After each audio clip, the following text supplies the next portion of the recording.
At 7 o'clock, we had Sam Houston, who went 3-9, Sharona Rice, who went 6-7. Rice favored by 10.5 points on ESPN+. Keegan Shoemaker for Sam Houston went 264 of 419, threw for 2,507 yards, 15 touchdowns, 11 interceptions. He does not return. John Gentry, their leading rusher, had 119 carries for 391 yards, rough, and only 3 touchdowns. He does return, though, and Noah Smith, their leading receiver, had 79 catches for 783 yards and 6 touchdowns. He also returns as well. Rice is an interesting football team. We'll get into a little bit more. But JT Daniels, their QB, went 181 to 287 last year, threw for 2,443 yards, 21 touchdowns, 7 interceptions. He is gone. Dean Connors had 121 carries for 771 yards and 7 touchdowns. He returns. And Luke McCaffrey had 71 catches for 912 yards and 13 touchdowns. And anyone who follows the draft know that Luke McCaffrey is gone. So I think what's really going to be interesting about this game is Rice had a pretty solid year last year. 6-7 that's a good year for Rice, especially first year in the American, right? Rice was a big shocker. A lot of people didn't expect Rice to be as good as they ended up being. But on the other hand, a lot of that was JT Daniels. A lot of that was how JT Daniels plays, and he retired from college football. And I think they're in a little bit of a pickle, right? A lot of that was JT Daniels. A lot of that was Luke McCaffrey is an actually really good player.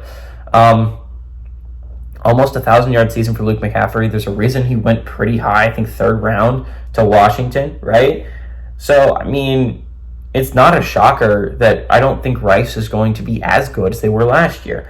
I think Sam Houston's going to be better. I think Sam Houston lost a lot of rough ones, right? And it was like everyone was rooting for them to get their first win at some point.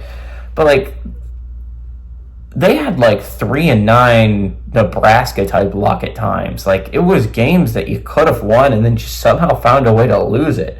It was actually kind of amazing. The Jacksonville State game's the biggest example. How do you blow a 16-point lead that quickly? It's like you wanted to lose games at times, it felt like, if you're Sam Houston. It's like you didn't want to pick up your first win. And after you picked up your first win, it honestly wasn't that bad. You picked up a lot of decent wins after that.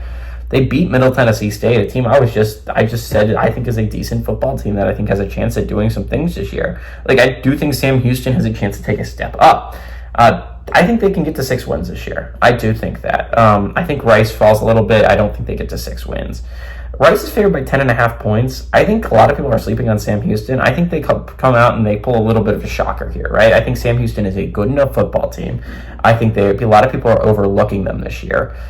And I think that's a mistake. I think Sam Houston is good. I think they are, I don't know if they're better than Rice, but I think they're better than Rice week 1. Because week 1, Rice has a lot of issues they need to figure out. I don't think Sam Houston has as many issues they need to find out.